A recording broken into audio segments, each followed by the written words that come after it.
So in my last video, level 1 versus level 2 home charging, I said something that apparently got some people thinking. I said, charging at home cost pennies on the dollar. And the comments took off. But this one particular comment had me take pause. CJ said I spent about $400 in gas last month. I'm cutting my fuel budget by 90+% by switching to an EV. It more than offset the car payment, and go read the comment yourself. It's a pretty good comment. But I thought to myself, 90%, that's not a typo. And here's the thing, the number is the real number for CJ.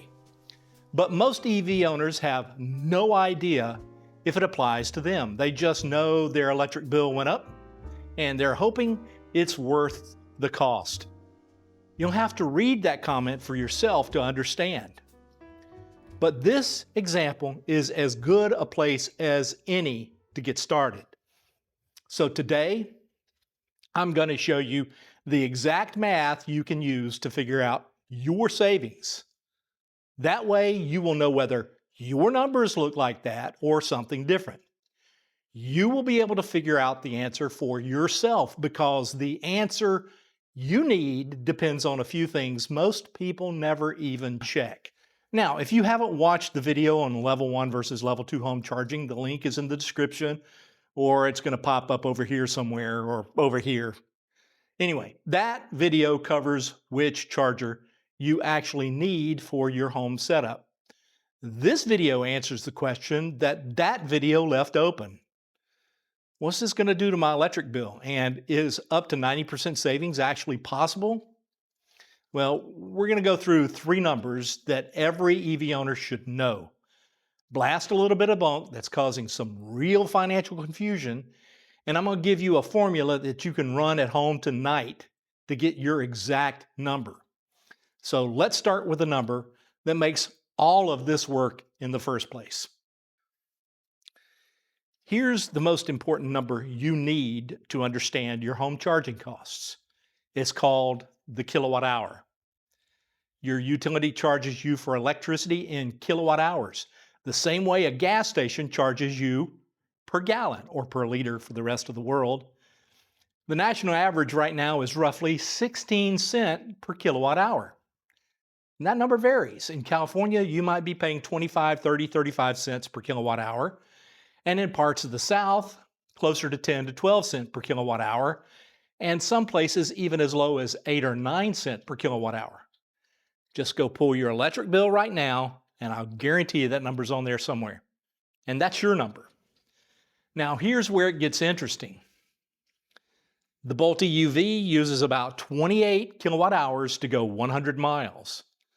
The Ioniq 5 is around 30 kilowatt hours per 100 miles. So let's do the math at the national average. And you will be able to substitute your number for the national average after this.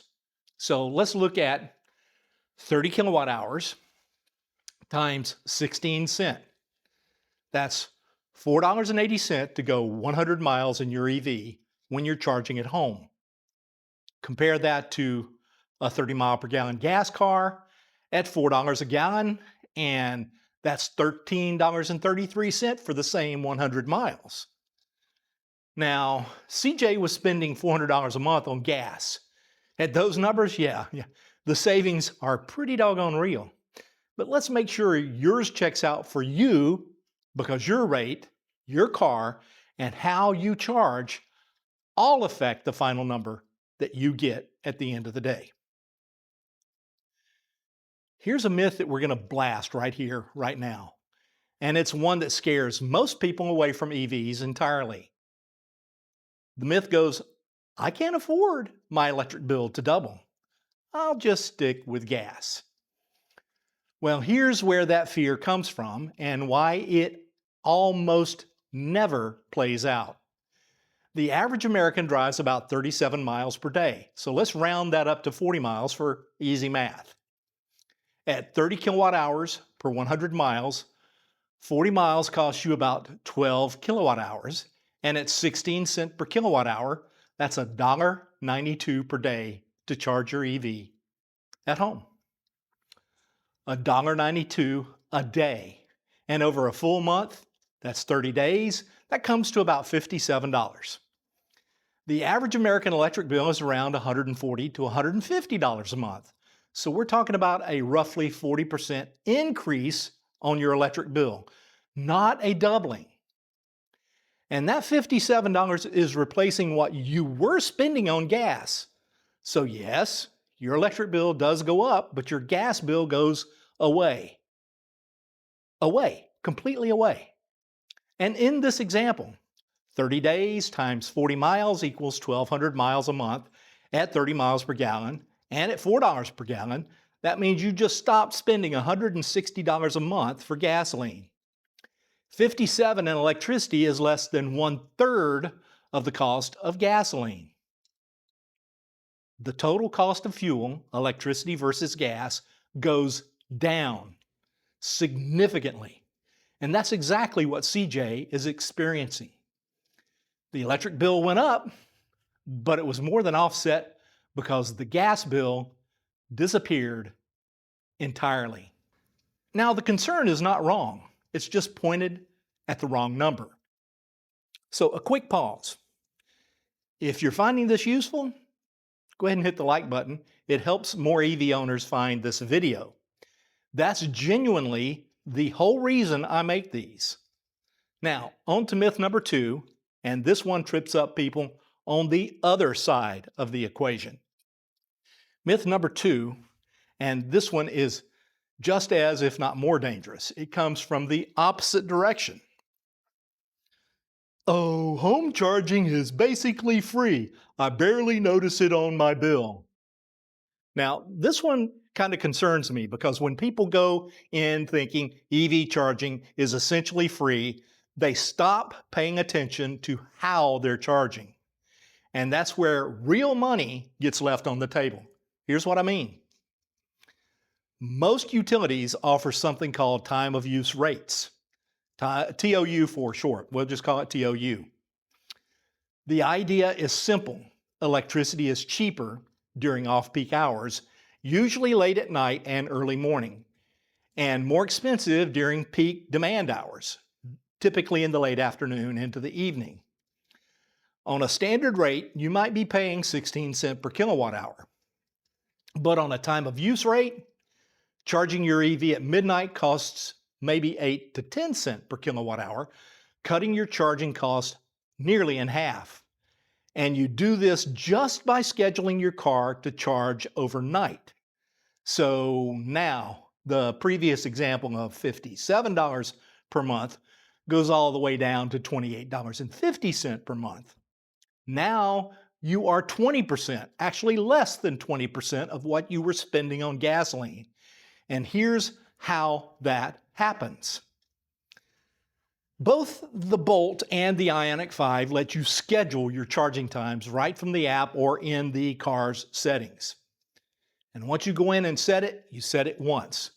And then you're automatically charging at the cheapest possible time every single night. For me, I have both cars set to charge between midnight and 5 a.m. At that point in time, I'm under 9 cents per kilowatt hour. And if I charged on peak, I would be paying almost 17 cents per kilowatt hour. Do you see the difference?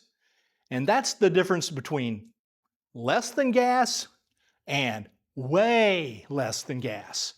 Same car, same miles, just smarter timing and better charging.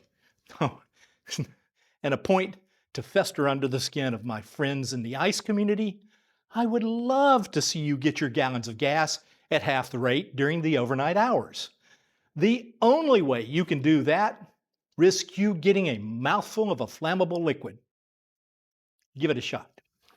Now, here's one thing that almost nobody talks about, and I genuinely don't understand why. Many utilities across the United States offer special EV charging rates or even rebates. They have dedicated EV rate plans, rebates on level 2 charger installation, or even monthly bill credits just for owning an EV and enrolling in their program. Georgia Power has one, Pacific Gas and Electric in California has one, Duke Energy, I know, has one, Excel Energy, and many others. So here's your action step. Go to your utility's website and search for EV rate plan or electric vehicle charging program. Spend 10 minutes and it could save you real money every single month. For example, Duke Energy gives me $7.50 for each car I have enrolled in their program when I charge during the time of use lowest rate settings. That's pretty significant. That's $15 a month. And that's money sitting on the table that most EV owners never pick up. And it's part of how numbers like CJ's become possible. All right, let's make this personal. Here's the formula I use to figure my monthly charging costs. No spreadsheets, no guesswork. Pause the video right here and write down these steps, and I'm going to read them off. Step 1, grab your latest electric bill and write down your rate per kilowatt hour. Step number 2, check your car's efficiency. Most EVs show you this on the dash or in the Energy app. Write that number down. Step 3, find out how many miles you drove last month. Write that down.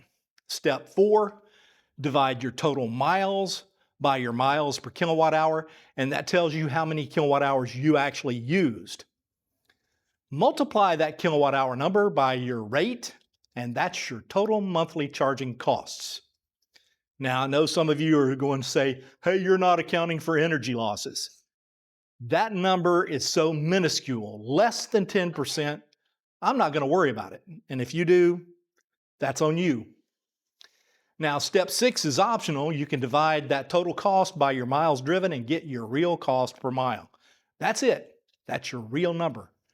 When the graphic is up, just fill in your own numbers to do the math, and it takes 2 minutes or less. Now, one more thing worth saying, because I see this mistake constantly. Public DC fast charging is not a substitute for home charging, and if you're focused on cost, it's inconvenient.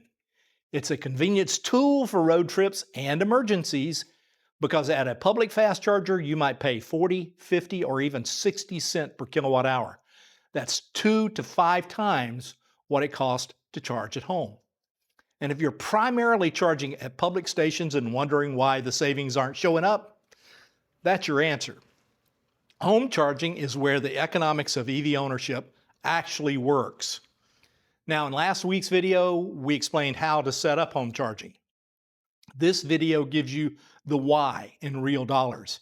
Together, these two are the complete picture. Give them a shot. All right, bottom line.